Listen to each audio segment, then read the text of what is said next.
Good evening friends, कैसे हो आप लोग। इस समय बज रहे हैं शाम के 5 और ये क्लास में रिकॉर्ड कर रहा हूं आप लोगों के लिए। पिछली क्लास में मैंने आपको टीच किया था इनकम एस्केपिंग असेसमेंट 147 से शुरू हुआ था और 153 सबसेक्शन 2 में मैंने टीच किया था कि इनकम एस्केपिंग असेसमेंट कब तक कंप्लीट हो जाना चाहिए।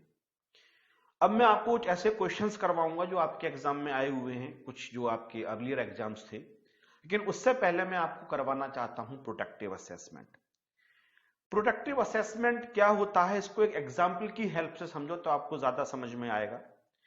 वो एग्जाम्पल ये है, there is a dispute between mister Ram and mister Shyam. देखो मैं ये रीड कर रहा हूं, over the ownership of a house property and both claim to be the owner of the property. दो पर्सन है, राम और श्याम, और एक हाउस प्रॉपर्टी डिस्प्यूटेड है कि राम कहता है मैं इसका ओनर हूं और श्याम कहता है मैं इसका ओनर हूं। अब उस हाउस से जो भी इनकम होगी वो असेसिंग ऑफिसर ये डिसाइड नहीं कर पा रहा है कि वो राम की इनकम में इंक्लूड करे या श्याम की इनकम में इंक्लूड करे, कि कोर्ट में केस चल रहा है। जो कोर्ट का फाइनल डिसीजन होगा, प्रॉपर्टी उस पर्सन से बिलोंग करेगी और उसी के हाथ में उस हाउस प्रॉपर्टी की इनकम के लिए टैक्सेबल होना चाहिए। तो अब इनकम तो ऑन हो चुकी है ऑलरेडी, लेकिन ये डिसाइड नहीं हो पा रहा है कि ये मिस्टर श्याम की इनकम मानी जाए, मिस्टर राम की इनकम मानी जाए। तो अगर असेसिंग ऑफिसर वेट करता है कोर्ट के डिसीजन का, कि कोर्ट का डिसीजन जब आएगा उसके बाद असेसमेंट करूंगा, तो असेसमेंट टाइम लिमिटेशंस के अकॉर्डिंग इनवैलिड हो जाएगा, क्योंकि टाइम लिमिट ये कहती है कि असेसमेंट एक सर्टेन पीरियड तक कंप्लीट हो जाना चाहिए। उसका नोटिस आप सेंड करोगे, फिर आपको टाइम मिलेगा, उतने टाइम में आपको असेसमेंट कंप्लीट करना पड़ेगा, और अगर वो टाइम निकल गया तो असेसिंग ऑफिसर असेसमेंट कर ही नहीं सकता है। तो असेसिंग ऑफिसर क्या करेगा, राम और श्याम का पहला तो उस इनकम को इग्नोर कर देगा, उसके अकॉर्डिंग असेसमेंट कर लेगा। फिर उसके बाद उस इनकम को दोनों पर्सन की इनकम में इंक्लूड करेगा। डिस्प्यूटेड इनकम के लिए दोनों, राम की इनकम में भी इंक्लूड करेगा और श्याम की इनकम में भी इंक्लूड करेगा, और फिर दोबारा से असेसमेंट करेगा। इसको कहा जाएगा प्रोटेक्टिव असेसमेंट। दोबारा सुनो, वो राम और श्याम के दो असेसमेंट करेगा। पहले इस इनकम को इग्नोर कर देगा और जो अभी तक की इनकम कंफर्म थी उसके बेस पे दोनों का असेसमेंट कर देगा, राम का भी श्याम का भी। ये तो होना ही चाहिए था, और जो भी टैक्स बनेगा उसको डिमांड कर लेगा ये टैक्स आप पे करो। इसके बाद वो डिस्प्यूटेड इनकम के लिए जो उस हाउस प्रॉपर्टी की इनकम थी, जो डिसाइड नहीं हो पा रही है कि मिस्टर राम के हाथ में टैक्सेबल होगी या मिस्टर श्याम के हाथ में टैक्सेबल होगी, उसको अलग अलग दोनों इनकम में इंक्लूड करके दोबारा से असेसमेंट कंप्लीट कर देगा। इसको कहा जाएगा प्रोटेक्टिव असेसमेंट। अब असेसमेंट को कंप्लीट हो गया। अब जब भी कोर्ट का डिसीजन आएगा और पता चल जाएगा कि ये इनकम या तो राम से बिलोंग करती है या श्याम से बिलोंग करती है, तो जिस पर्सन की इनकम होगी उसको तो नोटिस ऑफ डिमांड सेंड कर दिया जाएगा। असेसमेंट तो आपका कंप्लीट था, इतना टैक्स आपको और पे करना है। और जिस पर्सन की इनकम नहीं होगी उसका ऑटोमेटिकली वो नल एंड वॉइड हो जाएगा, उसके असेसमेंट को इग्नोर कर दिया जाएगा। तो जो असेसमेंट वो करके रखेगा, दोनों में उस इनकम को इंक्लूड करके, और वेट करेगा कि कोर्ट फाइनली क्या डिसीजन देता है, उसको कहा जाता है प्रोटेक्टिव असेसमेंट। तो अब शुरू से पढ़ते हैं कि मैंने आपको ये लिख के क्या दिया है। Protective assessment is said to those assessments which are made to protect the interest of the revenue. जो इनकम टैक्स डिपार्टमेंट है उसको रेवेन्यू का लॉस नहीं होना चाहिए, पैसे का लॉस नहीं होना चाहिए। उसके लिए जो असेसमेंट किया जाता है, उसको प्रोटेक्ट करने के लिए जो असेसमेंट होता है, उसको प्रोटेक्टिव असेसमेंट कहा जाता है। Income tax is a charge on income and not on any other thing. जब तक इनकम नहीं होगी तब तक इनकम टैक्स चार्ज नहीं हो सकता है। इनकम टैक्स केवल इनकम पे चार्ज किया जाएगा। The person who earns the income or to the whom the income accrues or arises is only to be assessed। जिसके हाथ में इनकम अक्रू और एराइज हो रही है, मतलब जो इनकम को अर्न कर रहा है, उसी के हाथ में इनकम असेस हो सकती है। When the assessing officer is not certain of the person whom the income belongs to, by the time it becomes certain, the assessment may get barred by the limitation। अगर उस समय तो assessing officer को नहीं पता है कि income किससे बिलोंग करती है, लेकिन जब तक सर्टेन होगा, कोर्ट का डिसीजन आएगा, तब तक ये टाइम बार हो चुका होगा, अब असेसमेंट हो ही नहीं सकता है। तो क्या होगा, in these circumstances the assessing officer may proceed to complete the assessment on the protective basis.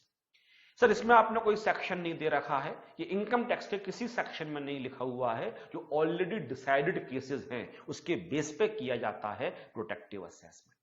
अब एग्जाम्पल को देखते हैं, वो मैंने हालांकि आपको टीच कर दिया लेकिन तब भी पढ़ लेते हैं। There is a dispute between mister Ram and mister Shyam over the ownership of a house property and both claim to be the owner of the property.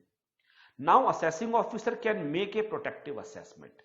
Assessing officer will assess the income in the hands of both Mr. Ram and Mr. Shyam, and in the assessment order he will mention that one of the assessment will be annulled as and when it is decided that who is the real owner.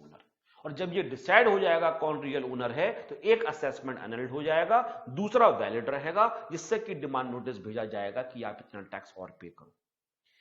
नीचे जो मैंने note में लिखा वो ध्यान से देखना। The demand raise by a protective assessment can not be recovered, it is required to be stayed by the assessing officer. Similarly there can not be any penalty on the protective assessment. ये बहुत प्यारी बात है, इस पे base कभी कभी MCQ भी आ जाते हैं, तो ये ढंग से कर लेना चाहिए आपके लिए। प्रोटेक्टिव असेसमेंट के बेस पे वो डिमांड को रेज नहीं कर सकता है, जो ऑलरेडी मैंने अभी बोला। फिर तो आप दोनों से डिमांड कर लोगे, राम से भी श्याम से भी डबल टैक्स ले लोगे आप, नहीं, ऐसा नहीं हो सकता है। असेसमेंट कंप्लीट कर लो क्योंकि टाइम बार्ड है, लेकिन डिमांड एक से ही रेज की जाएगी। और वो किससे रेज की जाएगी? जब डिसाइड हो जाएगा उसके बाद आप उस आदमी को डिमांड का नोटिस भेजोगे कि अब आपसे इनकम बिलोंग करती है, आपको इतना टैक्स अभी और पे करना है। आफ्टर मैंने लिखा after recording the facts and circumstances of the case and the reasons for making the assessment on protective basis in the assessment order, the assessing officer may write that the demand that is attributable to the protective income is being stayed till the substantive assessment is made. वो कहेगा कि अभी ये protective assessment है इसलिए demand को हमने stay कर रखा है, जब डिसाइड हो जाएगा कि एक्चुअली किसके हाथ में असेस हो रही है तब डिमांड का नोटिस को सेंड किया जाएगा। इसको कहा जाता है प्रोटेक्टिव असेसमेंट। इसके साथ में अब टीच करता हूं, अभी तक जो मैंने टीच किया उस पर बेस जो आपके एग्जाम में क्वेश्चंस आ रखे हैं, जो सीएमए फाइनल में अभी तक क्वेश्चंस आए हैं, मैं उनको आपके साथ डिस्कस करूंगा। तो मेरे पास ये एक पेपर है, इसमें मैंने लिख लिया है कि कौन से ईयर में कौन से नंबर का क्वेश्चन आया था। मैं डायरेक्टली पेपर से ही क्वेश्चन आपको करवाना चाहता हूं। तो मेरे पास एक फोल्डर है, मैं अपने लैपटॉप के डॉक्यूमेंट्स फोल्डर में गया, फिर एक टैक्स का फोल्डर है, फिर एक फाइनल के नाम से फोल्डर है, फिर एक 10 ईयर्स के नाम से फोल्डर है। और ये जो फोल्डर है इसमें सारे पेपर जो अभी तक आपके एग्जाम में आए हैं उनको मैंने किया हुआ है डाउनलोड। तो जो जून 2019 सिलेबस 2016 जो सबसे लास्ट में है, मैं इस पेपर को ओपन करता हूं। देखिए ये जो पेपर है जून 2019 आपको दिखाई दे रहा होगा। आप मुझे बता दो, मेरे पास एक लिंक है सारे पेपर्स का, वो लिंक मैं आपको सेंड कर दूंगा। लेकिन इससे बेटर ये है कि आप अपने इंस्टीट्यूट की वेबसाइट पर जाओ, वहां पे सारे पेपर्स पड़े हुए हैं, उन पेपर्स के लिए आप डाउनलोड कर सकते हो, इवन सॉल्यूशंस भी दे रखे हैं। लेकिन सॉल्यूशंस पे ज्यादा भरोसा मत करना क्योंकि बहुत सारे सॉल्यूशंस में गलती है। जो मैं आपको टीच कर रहा हूं उसके अकॉर्डिंग आप सॉल्व करो। सिलेबस 2016 और मेरे पास जो मैंने डेटा तैयार किया है, जो क्वेश्चन नंबर 4A है, 8 मार्क्स का क्वेश्चन आया हुआ है, तो हम सीधे क्वेश्चन पे जंप करते हैं।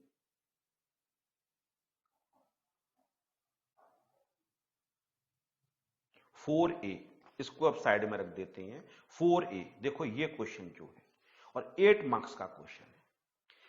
इन क्वेश्चंस को करने से दो बेनिफिट आपको होने वाले हैं। एक तो बेनिफिट ये होगा कि कंसेप्ट ज्यादा क्लियर होंगे, पता चलेगा किस तरीके के क्वेश्चंस आते हैं, और एक इस बात का कॉन्फिडेंस मिलेगा कि जो टॉपिक हम कर रहे हैं उससे भी क्वेश्चंस आते हैं। ये बहुत बड़ा कॉन्फिडेंस है कि जो हमने किया। कई बच्चे फोन करते हैं, सर ये टॉपिक से क्वेश्चंस आते हैं, सर इस टॉपिक से क्वेश्चंस आते हैं, सर ये टॉपिक तो नहीं दे रखा है, ये टॉपिक दे रखा है। जो मैं टीच करूंगा उस पर बेस्ड क्वेश्चंस आपको पेपर में मिलेंगे। इस भरोसे के साथ कभी क्लासेस को देखो, लॉजिक समझो, कंसेप्ट समझो। पहले ये क्वेश्चन में 8 मार्क्स का आपको करवाता हूं, 8 नंबर का क्वेश्चन। आप सोचो 8 मार्क्स कम नहीं होते हैं, बहुत ज्यादा होते हैं एक चैप्टर के लिए। State the due date of filing the return of assessment year 1920 in the following cases. हम असेसमेंट ईयर 1920 के अकॉर्डिंग सॉल्व नहीं करेंगे, हम असेसमेंट ईयर 2021 के अकॉर्डिंग सॉल्व करेंगे। अगर कोई डेट लिखी भी होगी तो उसको अकॉर्डिंगली 1 साल आगे बढ़ा लेंगे, उसके अकॉर्डिंग सॉल्व करेंगे, क्योंकि हमारा रिलेवेंट असेसमेंट ईयर 2021 है। 139 पे बेस क्वेश्चन है, बस ये पूछा है कि ड्यू डेट फाइल करने की लास्ट डेट क्या होगी। इसको करने से पहले एक बार मैं आपको रिवाइज करवा दूं कि ड्यू डेट्स एक्चुअली में है क्या। मैंने आपको बताया कंपनी के लिए हमेशा 30 सितंबर होगी। कंपनी के अलावा कोई एसएससी है, अगर books of accounts are required to be audited under income tax और अंडर एनी अदर लॉ, किसी भी लॉ में अगर ऑडिट होना जरूरी है तो 30 सितंबर होगी, और अकाउंट ऑडिट होना जरूरी नहीं है तो 31 जुलाई होगी। अगर किसी फर्म के ऑडिट होना जरूरी है और उसका वर्किंग पार्टनर है, भले ही वर्किंग पार्टनर्स के अपने अकाउंट्स ऑडिट होना जरूरी नहीं है, लेकिन जिस फर्म का वो वर्किंग पार्टनर है उसके अकाउंट्स ऑडिट होना जरूरी है, तो उस पार्टनर के लिए भी लास्ट डेट 30 सितंबर ऑफ द असेसमेंट ईयर होगी। और फाइनली मैंने बताया था कि अगर इंटरनेशनल ट्रांजैक्शंस में 92E की रिपोर्ट, जो सेक्शन 92E में रिपोर्ट जाती है, मैं आपको भी फ्यूचर में इंटरनेशनल टैक्सेशन टीच करूंगा, तो उस रिपोर्ट को अगर किसी एसएससी के लिए सबमिट करना है तो आईटीआर फाइल करने की लास्ट डेट होती है 30 November of the assessment year. पहले भी कर चुके हो, अभी फिर मैंने रिवाइज करवा दिया। अब 8 नंबर किस तरीके से चुटकी बजा के आपको मिलते हैं, आप ध्यान से देखो। Rohan engaged in the proprietary business with turnover of less than 50 lakhs and wants to file return of income under section 44AD। अगर आप एलिजिबल बिजनेस कैरी कर रहे हो, आपने प्रेजम्पटिव टैक्सेशन किया होगा। प्रेजम्पटिव टैक्सेशन के 3 सेक्शन होते हैं, 44AD जो एलिजिबल बिजनेस के लिए होता है, 44ADA स्पेसिफाइड प्रोफेशन के लिए होता है, और 44AE plying hiring and leasing of goods carriages के लिए होता है। अगर 44AD में आप जाना चाहते हो तो आपको बुक्स ऑफ अकाउंट भी मेंटेन नहीं करने पड़ते हैं और उनका ऑडिट करवाना भी जरूरी नहीं होता है, क्योंकि रोहन जो है इंडिविजुअल 44AD में जा रहा है, टर्नओवर 50 लाख है, डेफिनेटली जाने की परमिशन है। अगर 44AD में आईटीआर को फाइल करेगा, he is not required to get his accounts audited under section 44AB, उसको अपने अकाउंट ऑडिट करवाना जरूरी नहीं होगा। और अगर इंडिविजुअल के लिए अकाउंट ऑडिट करवाना जरूरी नहीं होता है तो लास्ट डेट हो जाती है 31 July of the assessment year. तो 31 जुलाई ऑफ असेसमेंट ईयर, क्योंकि हम असेसमेंट ईयर 2021 लेके चल रहे हैं, तो ये डेट हो जाएगी 31 जुलाई 2020। इस डेट तक आईटीआर को फाइल करना जरूरी होगा। आ गया समझ में? सोचो कितने पॉइंट्स दे रखे हैं, 8। 1 मार्क का 1 पॉइंट है, एक क्वेश्चन ठीक करते चले जाओ, बस एक छोटा सा नोट लिखना पड़ेगा। If assessee is filing the return under section 44AD या disclosing his income as per the provisions of section 44AD, then he is not required to get his accounts audited under section 44AB। And if books of accounts are not required to be audited, then the last date to file of return will be 31 July of the assessment year, hence it is 31 July 2020। Vinod Raj, HUF, engaged in the manufacture of automobile spare parts with gross turnover always exceeding 2 crore, 200 lakhs का मतलब 2 crore, with कर्ता and 2 male members managing the business। अब देखो 200 लाख से ज्यादा का अगर आपका टर्नओवर है तो आप 44AD में तो जा ही नहीं सकते, तो 44AD को तो उठा के साइड में रख देते हैं। अब नॉर्मल प्रोविजंस देखते हैं, इसके बुक्स ऑफ अकाउंट ऑडिट होने चाहिए नहीं होने चाहिए। तो हमें याद है 44AB में लिखा हुआ था कि अगर बिजनेस का टर्नओवर 1 करोड़ को एक्सीड करता है, प्रोफेशन में 50 लाख रुपीज की लिमिट लिखी हुई थी, बिजनेस के लिए लिमिट लिखी हुई थी 1 करोड़ रुपए की।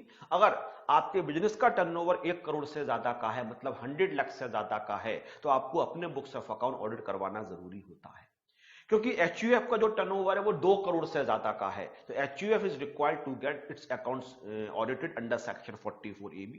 और जो भी अपने बुक्स ऑफ अकाउंट ऑडिट करवाता है उसके लिए लास्ट डेट होती है 30 सितंबर ऑफ असेसमेंट ईयर, तो ये हो गया 30 सितंबर 2020। इसके बाद नेक्स्ट है Vashishtha and company, A partnership firm engage in the turmeric brokerage business with gross receipts below ₹20 lakhs। अब ध्यान से देखो, पार्टनरशिप फर्म ये ब्रोकरेज के बिजनेस में है। ब्रोकरेज का बिजनेस में 44AD एप्लीकेबल होता ही नहीं है। कुछ बिजनेस को 44AD से बाहर निकाला हुआ है, इसमें ब्रोकरेज का बिजनेस भी लिखा हुआ है, कमीशन एजेंसी का बिजनेस भी लिखा हुआ है, तो ब्रोकरेज के बिजनेस पे 44AD प्रेजेंटिव इनकम एप्लीकेबल होती ही नहीं। अब प्रेजेंटिव इनकम के लिए वो जा नहीं सकता है, तो हम 44AB के नॉर्मल प्रोविजंस देखेंगे कि बुक्स ऑफ अकाउंट्स ऑडिट होने चाहिए नहीं होने चाहिए। अब बिजनेस के लिए जो लिमिट दे रखी है वो दे रखी है 1 करोड़। अगर आपका टर्नओवर 1 करोड़ को एक्सीड नहीं करता है तो आपको बुक्स ऑफ अकाउंट ऑडिट नहीं करवाने पड़ेंगे, लेकिन आपका टर्नओवर 1 करोड़ से ज्यादा का है तो आपको बुक्स ऑफ अकाउंट को ऑडिट करवाना पड़ेगा। अब यहां पे जो ग्रॉस रिसीट्स हैं बिजनेस की, जो टर्नओवर है वो 20 लाख रुपए है, 20 लाख से भी कम है, तो no need to require books of accounts audited. और अगर बुक्स ऑफ अकाउंट ऑडिट नहीं करवाने हैं तो लास्ट डेट हो जाएगी 31 जुलाई 2020। इसके बाद नेक्स्ट प्रेजम्पटिव टैक्सेशन ढंग से कर लेना, आपने ऑलरेडी किया होगा इंटर में, एक बार और रिवाइज करो। 44 AD के अंदर दे रखा है प्रेजम्पटिव टैक्सेशन, जहां हम पीजीबीपी के नॉर्मल प्रोविजंस के लिए यूज नहीं करते हैं, प्रेजम्पटिव बेसिस पे हम उसके लिए इनकम को कंप्यूट कर लेते हैं, 8% या 6% ऑफ द टर्नओवर इनकम मान लेते हैं। नेक्स्ट लिखा हुआ है नेहरा ट्रेड प्राइवेट लिमिटेड। अब मैं तो हमेशा कहता हूं अगर ये लिखा हुआ है तो आगे सोचो ही मत, 30 सितंबर लिख दो। सर क्यों 30 सितंबर लिख दो? कंपनी के केस में तो हमेशा 30 सितंबर ही होती है, बस 30 नवंबर वाला केस नहीं होना चाहिए, इंटरनेशनल ट्रांजैक्शंस वाला, अदरवाइज कंपनी इज ऑलवेज 30 सितंबर। तो Nehra trade private limited engage in trading business with loss of ₹2,60,000 and turnover of ₹82,40,000। Company के केस में हमेशा लास्ट डेट जो होती है वो होती है आपके लिए 30 सितंबर, इसलिए आप लिख दो 30 सितंबर 2020। Is that clear? हाँ जी सर समझ में आता है। सर लॉस है तब भी, लॉस है तो क्या फर्क पड़ता है, कंपनी के लिए तो 30 सितंबर ही होती है। इसके बाद MNO company limited Mumbai being subsidiary of the crown PT incorporation of Malaysia having transactions with the parent company of ₹440 lakhs during the year by way of export to the parent company. तो एक Indian subsidiary company है, उसकी एक holding company है जो Malaysia है, उसके बीच में 440 लाख रुपए का ट्रांजैक्शन होता है। अब अगर सब्सिडरी कंपनी है तो इनको बोला जाएगा एसोसिएटेड एंटरप्राइजेस। ये बात आपको समझ में आएगी जब मैं इंटरनेशनल ट्रांजैक्शंस आपके लिए टीच करूंगा। अगर होल्डिंग और सब्सिडरी कंपनी है तो उनको बोला जाता है एसोसिएटेड एंटरप्राइजेस, और अगर उनके बीच में कोई भी ट्रांजैक्शन होता है तो इंटरनेशनल ट्रांजैक्शंस बन जाता है, और उसमें 92E के अंदर रिपोर्ट फाइल करना जरूरी होता है। और क्योंकि 92E में रिपोर्ट फाइल करना जरूरी है तो 30 November of the assessment year, तो लास्ट डेट हो जाएगी 30 नवंबर 2020। इसके बाद नेक्स्ट देखते हैं welfare charitable trust registered under section 12AA having aggregate annual receipt of ₹6.20 crore and revenue expenditure of ₹4.10 crore and capital expenditure of ₹1.85 crore। अब देखो ये चैरिटेबल ट्रस्ट है, बहुत ध्यान से देखना, 12AA में रजिस्टर्ड भी है। इस क्वेश्चन को आपको एक बार और भी करना पड़ेगा। अभी तो मैं बहुत सारी बातें जो आपको अभी तक नहीं याद है, मैं ये मान रहा हूं कि इंटर में आपने किया होगा, उसके बेस पे पढ़ा रहा हूं। जब मैं पूरा सिलेबस करवा दूंगा तो एक बार दोबारा करना है इस क्वेश्चन के लिए। इंटरनेशनल ट्रांजैक्शंस करवा दूंगा तो आपको ये 5th पॉइंट बहुत एग्जैक्टली समझ में आएगा। जब एक बार आप अपने आप 44 AD को रिवाइज कर लोगे तो ऊपर वाले पॉइंट्स भी आपको समझ में आएंगे। जब 44 AB जो ऑडिट की लिमिट्स होती हैं, याद करो इंटर में किया होगा कि अकाउंट्स कब तक ऑडिट होना जरूरी है, वो रिवाइज कर लोगे तो ज्यादा समझ में आएगा। तो इंटर की जो भी आपने जहां से क्लासेस ली थी उनको संभाल के रखो, बुक लेके आओ, अमेंडेड बुक लेके आओ, और जो जो अमेंडमेंट हुए हैं उनको भी साथ में देखते हुए चलना, और टाइम टू टाइम मैं भी बताता हुआ चलूंगा कोई अमेंडमेंट अगर इंटर के लेवल का भी आता है। तो जो चैरिटेबल ट्रस्ट है ये तो फाइनल में है, ये तो मैं आपको बहुत डिटेल में पढ़ाऊंगा चैरिटेबल ट्रस्ट, और बहुत ज्यादा क्वेश्चन चैरिटेबल ट्रस्ट के आते हैं। चैरिटेबल ट्रस्ट में मैंने आपको 139(4)A पढ़ाया था, अगर आपको याद होगा, और मैंने आपसे यह कहा था कि चैरिटेबल ट्रस्ट को सेक्शन 11-12 के अंदर एग्जम्पशन दिया जाता है, और मैंने कहा था कि वहां पे 6 प्रोवाइजो एप्लीकेबल नहीं होता है 130(1) का। हम चैरिटेबल ट्रस्ट में ये देखते हैं अगर एग्जम्पशन 11 और 12 का बेनिफिट देने से पहले ट्रस्ट की इनकम एक्सीड करती है maximum amount which is not chargeable to tax, तो ट्रस्ट के लिए ITR को फाइल करना जरूरी होता है। तो यहां पे जो इनकम है 6.20 करोड़ है, अगर हम ट्रस्ट को एग्जम्पशन का बेनिफिट नहीं देंगे तो इनकम ट्रस्ट की बहुत ज्यादा है, 6.20 करोड़ है, तो ITR तो फाइल करना जरूरी है, ये तो कंफर्म हो गया। दूसरी बात, एक सेक्शन 12A होता है, 12A में लिखा हुआ है कि अगर 11-12 का एग्जम्पशन देने से पहले ट्रस्ट की इनकम एक्सीड करती है maximum amount which is not chargeable to tax, मतलब 2.5 लाख से ज्यादा है, तो उस ट्रस्ट को अपने अकाउंट को ऑडिट करवाना भी जरूरी होता है। 139(4) ये कहता है कि 11-12 का एग्जम्पशन देने से पहले अगर इनकम एक्सीड कर जाती है तो ITR फाइल करना जरूरी होगा, जो 130(1) की टाइम लिमिट के अंदर फाइल की जाएगी। और 12 ये कहता है कि 11-12 का बेनिफिट देने से पहले अगर ट्रस्ट की इनकम एक्सीड करती है maximum amount which is not chargeable to tax, तो ट्रस्ट को अपने अकाउंट ऑडिट करवाने पड़ेंगे। तो इन दोनों चीजों को मिला के पढ़े जाए। अगर बुक्स ऑफ अकाउंट ऑडिट करवाना जरूरी होता है, उस असेसी के लिए लास्ट डेट होती है 30 सितंबर ऑफ द असेसमेंट ईयर, इसलिए इस केस में ट्रस्ट के लिए लास्ट डेट हो जाएगी 30 सितंबर 2020।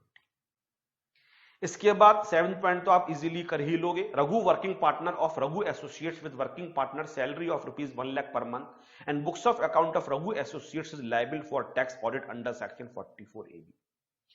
अब यहां पे लिखा हुआ है कि जो पार्टनरशिप फर्म है उसके अकाउंट ऑडिट होना जरूरी है। रघु उसका वर्किंग पार्टनर है, तो रघु के लिए लास्ट डेट क्या होगी?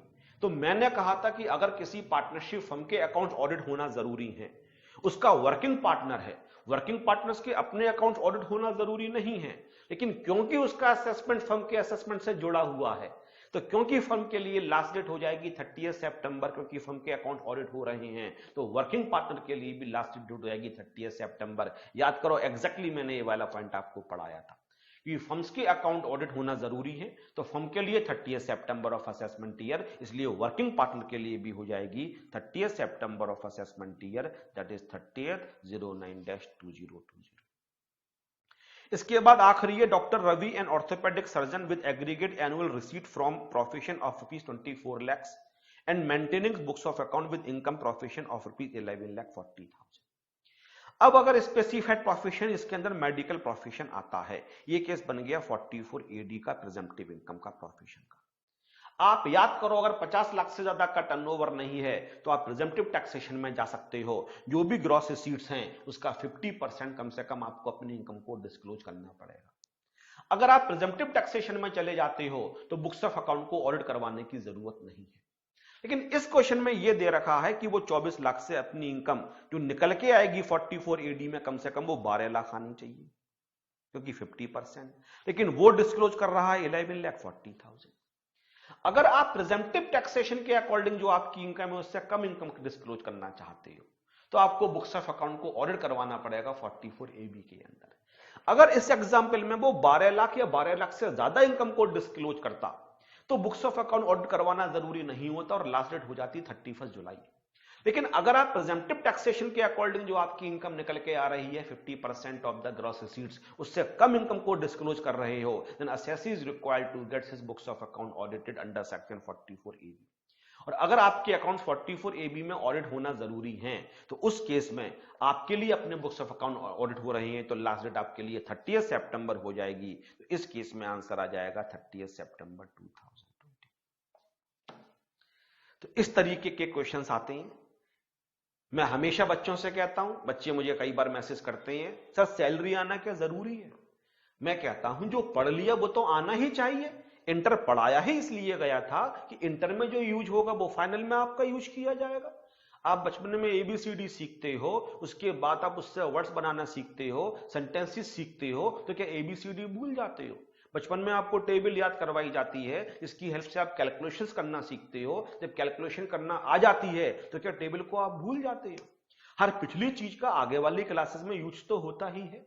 सर हाउस प्रॉपर्टी का कितना यूज होता है बच्चों का, कई बार क्वेश्चन आता है। हाउस प्रॉपर्टी पे बेस्ड कई बार केसेस भी आ जाते हैं, मैं आपको पढ़ाऊंगा 1-2 केसेस जो हाउस प्रॉपर्टी पे बेस्ड होंगे। प्लस कई बार क्वेश्चन में क्या दे रखा होता है, रेंट रिसीव्ड बाय असेसी।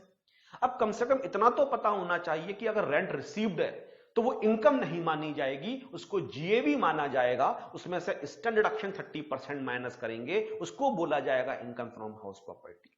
कई बार क्वेश्चन में सैलरी इनकम में केवल ग्रॉस सैलरी दे रखी होती है, तो इतना तो पता होना चाहिए ग्रॉस सैलरी में से स्टैंड डिडक्शन का बेनिफिट मिलता है 16(1)(a) के अंदर, जो कि 50,000 रुपए का होता है। उसके बाद टैक्सेबल सैलरी निकल के आती है। तो जो इंटर में आपने स्टडी किया था, जिसकी वजह से आप फाइनल में आए हो, उस कॉपी को अपने दोबारा निकाल लो। अमेंडमेंट्स तो मैं टाइप टू टाइप बताते हुए चलूंगा, लेकिन कम से कम उतना तो पता हो जितना आप इंटर में पढ़ के आए थे। जो फाइनल के लेवल की चीजें हैं, जैसे चैरिटेबल ट्रस्ट हो गया, इंटरनेशनल टैक्सेशन हो गया, ये तो आगे आप करते रहोगे। लेकिन छोटी छोटी बातें जैसे 44AB मैंने बोला कि ऑडिट करने की जो लिमिट होती है, बिजनेस का टर्नओवर 1 करोड़ से ज्यादा का है तो ऑडिट करवाना जरूरी होगा। प्रोफेशन की रिसीट्स अगर 50 लाख से ज्यादा है तो ऑडिट करवाना जरूरी होगा। ये बातें आपको अच्छे तरीके से आनी चाहिए। तो होपफुली आपको याद होगा, टाइम टू टाइम मैं आपको बताता भी रहूंगा, आप अपनी बुक में से करते भी रहोगे। तो ये क्वेश्चन मैंने आपको करवाया जो जून 2019 का था, 4A, जो कि 8 मार्क्स का क्वेश्चन था। अब मैं आपको क्वेश्चन करवाता हूं दिसंबर 2018 का, जून 19 के फिर दिसंबर 2018। सिलेबस 2016 ही दे रखा है और 8 नंबर का क्वेश्चन है ये भी। मैंने ये क्वेश्चन खोल लिया दिसंबर 2018। मैं दिखा देता हूं आपके लिए, भरोसा आपको भी आना चाहिए। दिसंबर 2018, सिलेबस 2016, 4A, सेम देखो क्वेश्चन नंबर भी सेम है 4A और मार्क्स भी सेम है 8 मार्क्स।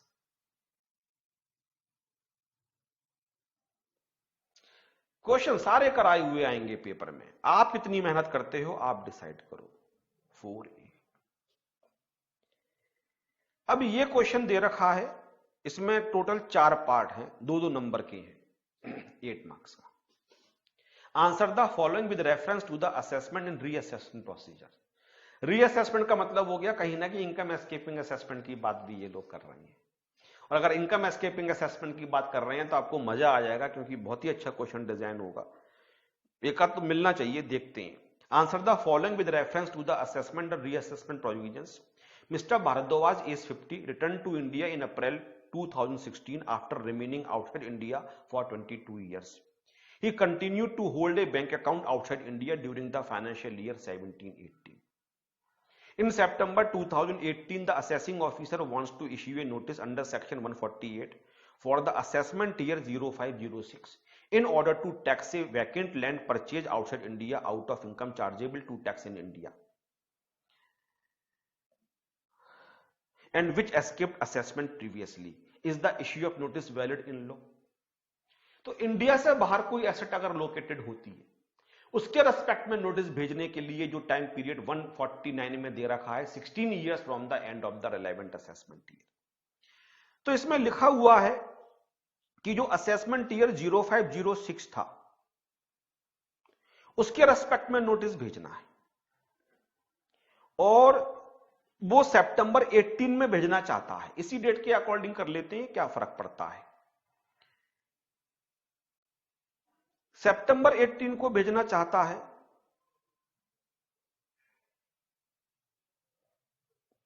तो देखते हैं इसके अंदर 16 इयर्स ऐड करेंगे हम लोग, तो वो तो बहुत आगे तक चले जाएंगे, सही है। और वो कब भेजना चाहता है, जैसे कि आपका 67, 78, 8, 9, 9, 10, 10, 11, 11, 12, 12, 13, 13, 14, 14, 15, 15, 16, 16, 17, 17, 18, 1, 2, 3, 4, 5, 6, 7, 8, 9, 10, 11, 12, अभी 4 और आएंगे बेटा, 18, 19, 19, 20, 20, 20, 21, 22 की जो लास्ट डेट होगी 31 मार्च 2022, उस डेट तक वो 148 के अंदर नोटिस भेज सकता है इनकम एस्केपिंग असेसमेंट, अगर उस एसेट के रेस्पेक्ट में है जो इंडिया से बाहर लोकेटेड है। दोबारा सुनो, अप्रैल 2016 में इंडिया आया था, 22 साल इंडिया से बाहर रहा था। He continued to hold a bank account outside India during the financial year 17-18. In September 2018, the assessing officer wants to issue a notice under Section 148 for the assessment year 5-6 in order to tax a vacant land purchased outside India out of income chargeable to tax in India and which escaped assessment previously. Is the issue of notice valid in India? India में जो income taxable थी उस पैसे से उसने India के बाहर land को खरीद लिया था, वैकेट लैंड को खरीद लिया था। तो इंडिया से बाहर जो लैंड सिचुएटेड है उसके रेस्पेक्ट में इनकम असेस होने से एस्केप कर गई थी। 16 साल का टाइम मिलेगा। असेसमेंट ईयर 0506 में 16 ऐड करते हैं, 21 और 22 आएगा, और वो सितंबर 18 मतलब 18-19 में नोटिस भेजना चाहता है, तो विद इन टाइम लिमिट भेज रहा है। Is the issue of notice valid in law? Yes, it is valid in law. Notice can be sent within 16 years from the end of the relevant assessment year.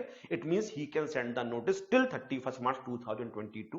In the given question, he wants to send notice in the September 2018. Therefore, notice is valid in law. Is that clear? समझ में आ गया? आपके 2 number पक्के हो गए। चलते हैं next. A notice under section 143 subsection 2. Scrutiny assessment का notice was served on Mr. Iman for the assessment year 17-18 on 5th September 2018 state the time limit within which the assessment would be completed in his case. देखो notice भेजने की time limit लिखी हुई थी with in 6 months from the end of the year in which ITR was filed, ये लिखा हुआ था।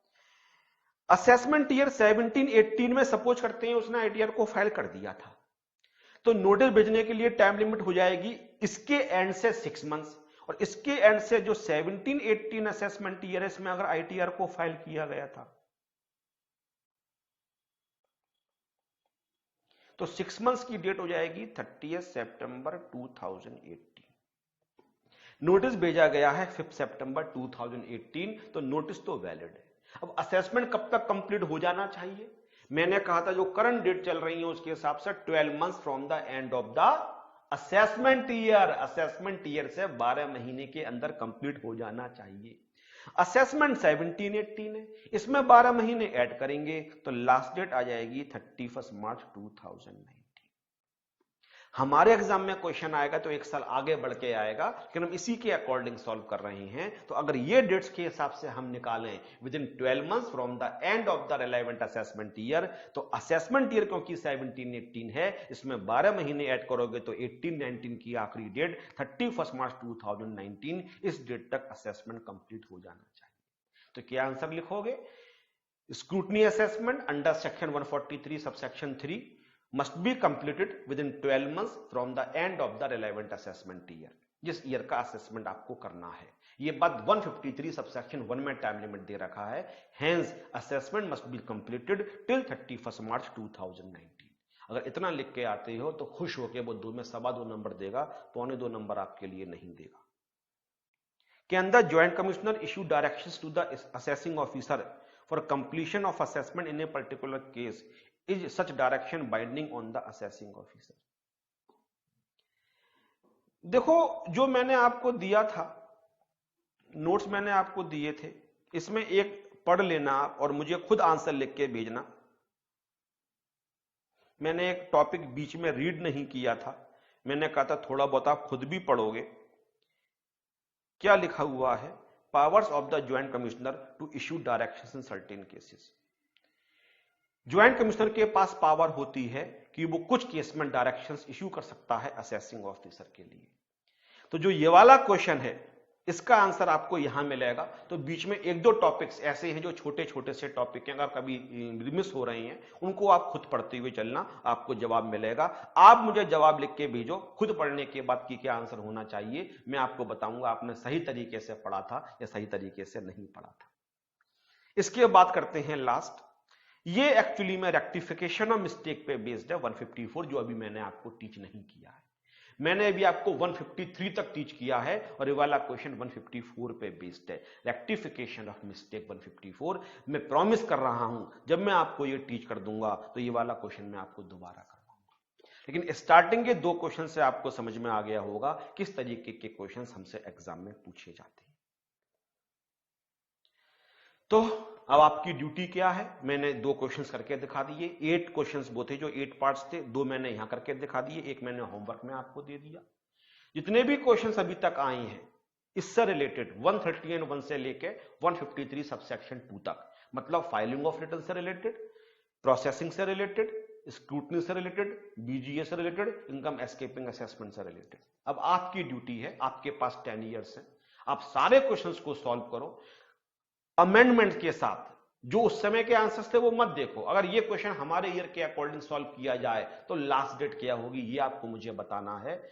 ईमेल करोगे imsb003@gmail.com और मैं आपको डेफिनेटली रिप्लाई दूंगा कि जो आपने लिखा वो ठीक था या गलत था। और शॉर्ट में आंसर मत देना कि केवल डेट लिख दी 30 सितंबर 31 जुलाई, विद रीजन दोगे कि अगर पेपर में लिखने के लिए आए तो आप किस तरीके से प्रेजेंट करके आओगे, लॉजिक क्या दोगे, रीजन क्या दोगे, उसके बाद प्रॉपर तरीके से साफ राइटिंग में लिखना।